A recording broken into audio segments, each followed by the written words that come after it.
Muraho neza, muri iyi video tugiye kurebera hamwe zimwe muri shortcut z'ingenzi za Windows ugomba kumenya kugira ngo ukore vuba kandi neza ku mashini yawe. Niba ukoresha Windows, izi shortcut zizagufasha gukoresha mudasobwa yawe mu buryo bwihuse kandi bworoshye. Njye muri turi kumwe ndi IT Jado. Shortcut ya mbere ni Windows key plus D. Iyi shortcut igufasha kwerekana desktop yawe ako kanya. Iyo ufite application menshi afunguye, gukanda Windows key na D bizagufasha guhita ugaruka kuri desktop, ukongera ukayikanda ukagaruka aho wari uri, za application zigahita zongera zikagaruka. Shortcut ya kabiri ni Windows key plus E. Iyi ndi kuvuga ni E mu Kinyarwanda. Windows key plus E. Iyi shortcut ifungura File Explorer, aho ushobora kureba no gucunga amadosiye yawe. Ni shortcut y'ingirakamaro cyane igihe ushaka kwihutira kugera ku mafayiro yawe.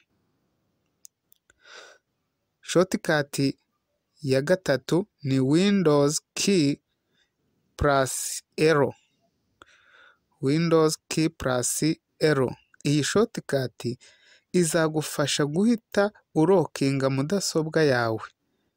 Ni byiza kuyikoresha igihe ugiye kure y'akazi kugira ngo ubungabunge umutekano w'amakuru yawe. Shortcut ya kane ni Windows key plus Tab. Windows key plus Tab. Iyi shortcut ifungura Task View, aho ushobora kubona ama application yose yafunguye ndetse no guhinduranya desktop zitandukanye.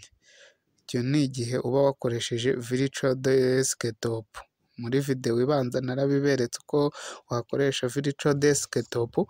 Igihe rero ushaka guhinduranya za desktop wafunguye zitandukanye, ukoresha Windows key plus Tab.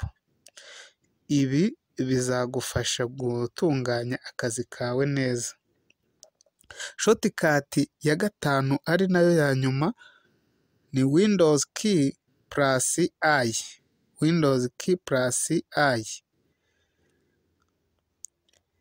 Iyi shortcut ifungura settings za Windows, aho ushobora guhindura ibintu bitandukanye ku mashini yawe, nko guhindura umuyoboro wa internet, ururimi cyangwa se ibindi.